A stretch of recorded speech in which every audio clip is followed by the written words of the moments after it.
નમસ્કાર વિદ્યાર્થી મિત્રો, આપણે પાછલા લેક્ચરમાં સ્વાધ્યાય 1.1 ના પ્રશ્ન 1 અને 2 જોયા હતા. હવે આપણે પ્રશ્ન 3 તરફ ધ્યાન દોરીશું. સ્વાધ્યાય 1.1 પ્રશ્ન નંબર 3, નીચેના ગણોને યાદીની રીતમાં લખો. કઈ રીત? યાદીની રીત. અહીંયા જે પણ રીત આપી કઈ છે? ગુણધર્મની રીત. તો દરેકે દરેક જે ગણના ગુણધર્મની રીત છે ને આપણે યાદીની રીતમાં લખવાનું છે. આપણે યાદીની રીતની વ્યાખ્યા જોઈ હતી. શું હતું કે જે પણ ગણના ઘટકો હોય દરેક ઘટકોને યાદીના સ્વરૂપમાં લખવું અને દરેક ઘટકને કોમા વડે અલગ પાડવા.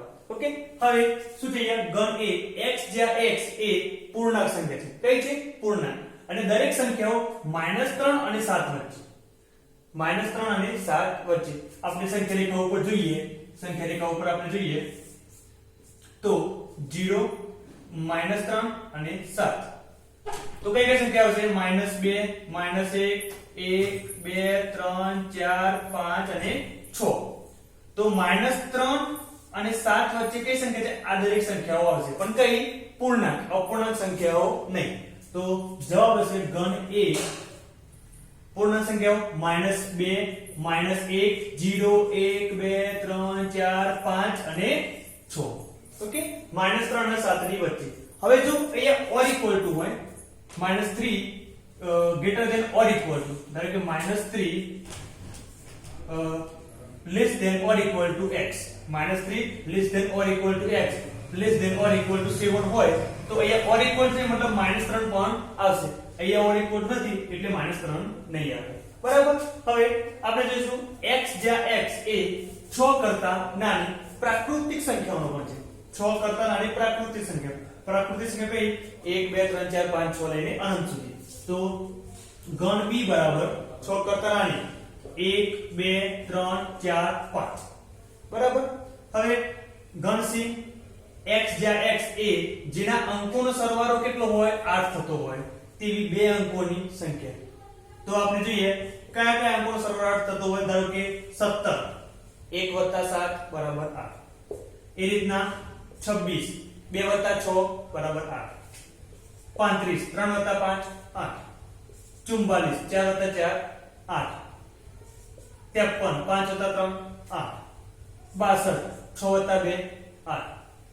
71 7 + 1 8 અને 80. બરાબર. આ દરેકે દરેક સંખ્યાના અંકોનો સરવાળો કેટલો થાય? 8 થાય. 0 8 નહીં આવે. કેમ? આપણે સરવાળો 8 થાય પણ કેમ નહીં આવે? એ શું કીધું? બે અંકોનો. કેટલા? બે અંકો. બે અંકોની સંખ્યા. કઈ? બે અંકોની સંખ્યા. 0 8 એ બે અંકોની સંખ્યા નથી, એક જ અંક છે. કારણ કે 0 ને આપણે ધ્યાનમાં લેતા નથી. બરાબર. એટલે 0 8 આવશે નહીં. હવે x જ્યાં x એ 60 નો ધન હોય તેવી અવિભાજ્ય સંખ્યાઓ.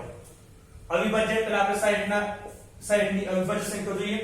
60 તો 30 દુ 60, પછી 15 દુ 30, 3 પંચા 15 અને 5 એકા 5. હવે આપણે એ જોઈશું કે ગણ d બરાબર સંખ્યા બે સંખ્યા બે વખત આવે છે, પણ આપણે ગણમાં એક જ વખત લખવાની.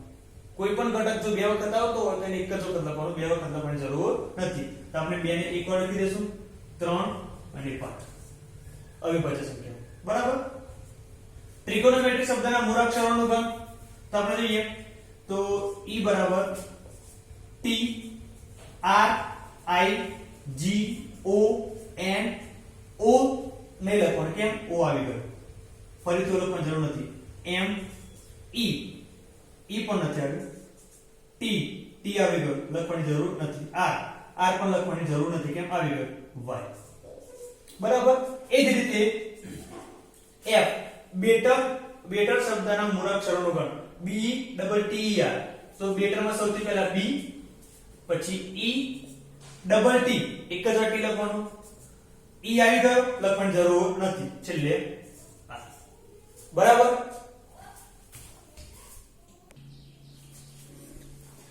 પ્રશ્ન નંબર 4, નીચેના ગણોને ગુણધર્મની રીતે. કઈ રીત? ગુણધર્મની રીતે લખો. અહીંયા યાદીની રીતમાં આપણે આ દરેકે દરેક ગણને ગુણધર્મની રીતમાં લખવાનું છે. હવે જુઓ ગણ એમાં શું? 3 6 9 12.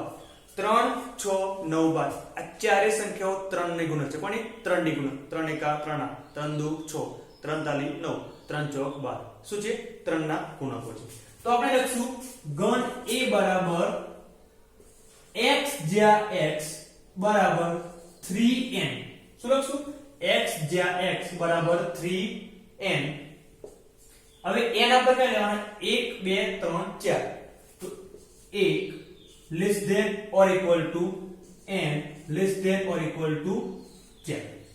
તો n કઈ લેશું? 1 2 3 4. 3 એકા 3 3 દુ 6 3 તારી 9 3 ચોક 12. અને n કેવા છે? પ્રાકૃતિક. એટલે n belongs to n. n કેવા લેવાના આપણે? પ્રાકૃતિક સંખ્યાઓ. બરાબર. હવે ગણ b બરાબર 2 4 8 16 અને 32. તો ગણ b બરાબર 2 4 8 16 અને 32. આ શું છે? 2 ની 1 ઘાત 2, 2 ની 2 ઘાત 4, 2 ની 3 ઘાત 8, 2 ની 4 ઘાત 16 અને 2 ની 5 ઘાત 32. બરાબર. તો x જ્યાં x બરાબર 2 ની n ઘાત 1 less than or equal to n કે સુધી 5. 2 ની 5 ઘાત કેટલી? 32. તો n 5. 2 ની n કે લેવાના? 1 2 3 4 5. સૌથી પહેલા 1 2 ની 1 ઘાત 1, પછી 2 2 ની 2 ઘાત 4. ઇને છેલ્લે કયા? 5 2 ની 5 ઘાત 32. પણ n કેવા? n belongs to n. પ્રાકૃતિક સંખ્યાઓ. બીજી કોઈ સંખ્યા લેશું નહીં. ગણ c બરાબર 5 25 125 625. 5 ની 1 ઘાત 5, 5 ની 2 ઘાત 25, 5 ની 3 ઘાત 125, 5 ની 4 ઘાત 625. તો x જ્યાં x બરાબર 5 ની n ઘાત 5 ની n ઘાત 1 n આપણે લેશું 400. એટલે 5 ની 4 ઘાત 625. n કેવા? n belongs to n. Ready? એ છે 2 4 6 8 ડેશ ડેશ ડેશ. શું છે? યુગ્મ સંખ્યાઓનો ગણ. કયો? યુગ્મ સંખ્યાઓનો ગણ. તો ગણ d બરાબર યુગ્મ સંખ્યા. તો x જ્યાં x બરાબર 2n. x જ્યાં x બરાબર 2n જ્યાં n belongs to n. કેમ? n આપણે n belongs to n પ્રાકૃતિક સંખ્યા. n 1 મૂકો તો 2 એકા 2 n 2 મૂકો તો 2 2 4, 3 મૂકો 3 દુ 6. આની બીજી રીતે પણ લખી શકાય. x જ્યાં x એ ધન યુગ્મ પૂર્ણાંક સંખ્યાઓ. કઈ? ધન યુગ્મ પૂર્ણાંક સંખ્યાઓ. આ રીતે પણ લખી શકાય અને આ રીતે પણ લખી શકાય. હવે ગણ e બરાબર 1 4 9 ડેશ ડેશ ડેશ 100. તો 1 નો વર્ગ 1, 2 નો વર્ગ 4, 3 નો વર્ગ 9, 4 નો વર્ગ 16 થી 10 નો વર્ગ 100. 10 નો વર્ગ 100. તો x જ્યાં x બરાબર 1 નો વર્ગ એટલે n નો વર્ગ. n નો વર્ગ. n ક્યાં? 1 થી લઈને x 10 સુધી. 1 મૂકો, 1 નો વર્ગ 1, પછી 2 મૂકો. સોરી, અહીંયા 100 છે, n આવશે n. n 2 મૂકો, 2 નો વર્ગ 4, 3 3 નો વર્ગ 9, 10 નો વર્ગ 100. વચ્ચે સંખ્યા આવશે 16 25 બધી સંખ્યાઓ આવવાની. કે વચ્ચે શું છે? ડેશ ડેશ ડેશ છે. જ્યાં n belongs to n. બરાબર.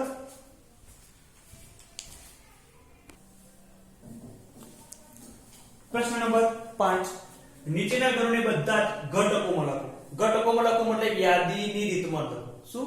યાદીની રીતમાં. આ બધા ગુણધર્મની રીતમાં છે એટલે આપણે કઈ રીતે લખશું? યાદીની રીતમાં. ગણ a બરાબર x જ્યાં x એ અયુગ્મ પ્રાકૃતિક સંખ્યા. અયુગ્મ પ્રાકૃતિક સંખ્યા કઈ? 1 3 5 7 9 અનંત સુધી. કઈ કઈ હશે? ગણ a બરાબર 1 3 5 7 9 અનંત સુધી. પ્રાકૃતિક શરૂઆત 1 થશે. અયુગ્મ આ બધી અયુગ્મ સંખ્યાઓ છે. હવે ગણ b બરાબર x જ્યાં x એ પૂર્ણાંક છે. x કેવો છે? પૂર્ણાંક છે. અને x કોની વચ્ચે છે? -1 દૂત્યાંશ થી લઈને 9 દૂત્યાંશ ની વચ્ચે. હવે આપણે સંખ્યા રેખા ઉપર જઈશું. કે સંખ્યા રેખા ઉપર જોઈએ. સંખ્યા રેખા છે 0, અહીંયા છે -1 1 2 3 અને 4 અને અહીંયા 5. બરાબર. હવે -1 દૂત્યાંશ એટલે કેટલા છે? -0.5 આવશે. -0.5 -0.5 એ છે એ શું છે? -0.5. આ -0.5. 9 દૂત્યાંશ એટલે 4.5. 4.5 ક્યાં આવશે? અહીંયા આવશે 4.5. 4.5 એની વચ્ચે આવેલી સંખ્યાઓ પણ કેવી પૂર્ણાંક તો આની વચ્ચે કઈ કઈ સંખ્યાઓ આવે છે બહુ બધી છે પણ પૂર્ણાંક કઈ છે સૌથી પહેલા 0 1 2 3 અને 4 જવાબ શું છે 0 1 2 3 અને 4 5 આવશે નહીં કે 5 એ 9/2 કરતા મોટા છે બરાબર હવે ઘન C બરાબર x જ્યાં x એ પૂર્ણાંક છે અને x² 4 કરતા નાનો હોવો જોઈએ x² કેવો હોવો જોઈએ 4 કરતા નાનો આપણે x ની એવી કિંમત મૂકીએ કે જેનો વર્ગ કરતા 4 કરતા નાનો મળે આપણે જોઈએ સૌથી પહેલા આપણે 0 મૂકીએ 0 નો વર્ગ કેટલો 0 નો વર્ગ 0 4 કરતા નાના છે બરાબર છે 1 નો વર્ગ 1 4 કરતા નાના છે બરાબર 2 નો વર્ગ 4 કેવા છે ઓર ઇક્વલ ટુ મતલબ થશે એ શું છે less than or equal to મતલબ આ પણ આવશે હવે 3 નો વર્ગ 9 આ 4 કરતા નાના નથી કે 4 કરતા મોટા એટલે 3 આવશે નહીં બરાબર શું હશે 0 1 2 હવે આપણે -1 મૂકીએ -1 નો વર્ગ શું આવશે +1 એ પણ 4 કરતા નાના છે -2 નો વર્ગ એ પણ શું 4 એ 4 જ છે અને -3 નો વર્ગ શું હશે 9 એ પણ 4 કરતા નાના નથી તો કઈ સંખ્યા આવશે -2 આવશે -1 આવશે 0 1 અને 2 બરાબર D x જ્યાં x એ લોયર શબ્દના મૂળાક્ષર કયા લોયર તો સૌથી પહેલા L O Y A L નહીં આવે કેમ L પહેલા એકવાર આવી ગયો છે બીજો લખવાની જરૂર નથી E x જ્યાં x એ વર્ષના 31 દિવસનો ન હોય તેવું મહિનો 31 દિવસનો ન હોય તેવો મહિનો કયો આવશે ફેબ્રુઆરી કયો આવશે ફેબ્રુઆરી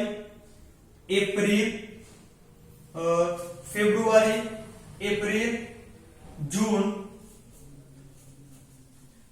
જુલાઈ ઓગસ્ટ સપ્ટેમ્બર ઓક્ટોબર અને નવેમ્બર તો કયા ફેબ્રુઆરી એપ્રિલ જૂન સપ્ટેમ્બર અને નવેમ્બર આ મહિનાઓ 31 દિવસના નથી બરાબર ગણ F x જ્યાં x એ અંગ્રેજી મૂળાક્ષરોને ક્રમાનુસાર યાદીમાં k ના પહેલાના વ્યંજનો k ની પહેલાના વ્યંજનો સ્વર લેવાના નથી કે પહેલાના વ્યંજનો તો પહેલા a શું છે સ્વર છે લેવાનો નહીં તો શું હશે પહેલા b c d e શું છે વ્યંજન આવશે નહીં b c d e નહીં આવે f g h i સ્વર છે આવશે નહીં તો i નહીં આવે j અને k પહેલાના બરાબર આવશે b c d f g b c d f g h અને i નહીં આવે j k પહેલાના વ્યંજનો બરાબર હવે આપણે આગળના લેક્ચરમાં ખાલી ગણ અનંત ગણ શું છે તેની વ્યાખ્યાઓ વિશે જોઈશું